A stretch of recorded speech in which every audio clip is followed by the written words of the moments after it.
ફાગણી પૂનમ મેળાને લઈને ખેડા જિલ્લા પોલીસ વડાએ મહત્વનું નિવેદન આપ્યું। ડાકોર ફાગણી પૂનમ મેળામાં ખેડા પોલીસ દ્વારા લોખંડી બંદોબસ્ત ગોઠવવામાં આવ્યો છે।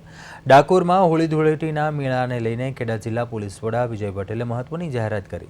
શ્રદ્ધાળુઓની સુરક્ષા માટે ડાકોર તરફ જતા તમામ પદયાત્રી માર્ગોને પોલીસ છાવણીમાં ફેરવી દેવાયા છે। સમગ્ર માર્ગને 8 સેક્ટરમાં વહેંચીને 15 કિલોમીટરના અંતરમાં 18 સહાયતા કેન્દ્રો કાર્યરત કરાયા છે।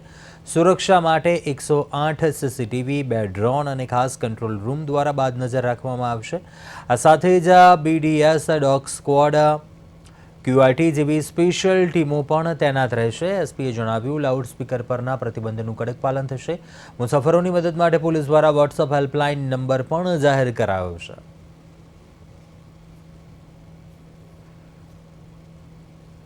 ડાકોર ખાતે જે ફાગણી પૂનમનો ઉત્સવ ઉજવવા જઈ રહ્યો છે તેમાં પોલીસ તંત્રની તૈયારીઓ પૂરી થઈ ગઈ છે। આપણે રાસ્કા મહેમદાવાદથી શરૂ કરી અને ડાકોરનો લગભગ 55 કિલોમીટરનો જે રૂટ છે જ્યાં પદયાત્રીઓ ચાલતા આવશે એ સમગ્ર રૂટ આપણે પોલીસ બંદોબસ્તથી સજ્જ કરેલ છે। તમામ પોઈન્ટ ઉપર ફિક્સ પોઈન્ટ અને ક્રોસ પેટ્રોલિંગ રાખવામાં આવ્યું છે જેથી કરીને યાત્રાળુઓને કોઈ પણ પ્રકારની મુશ્કેલી ના પડે।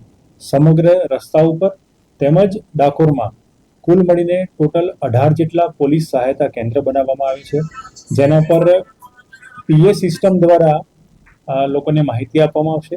સાથે સાથે જો કોઈ પોતાના પરિવારથી અથવા તો પોતાના સંઘથી વિખૂટું થયું છે તો એ પોલીસ સહાયતા કેન્દ્ર ઉપર જઈ અને ત્યાં પોલીસની મદદ લઈ શકે છે।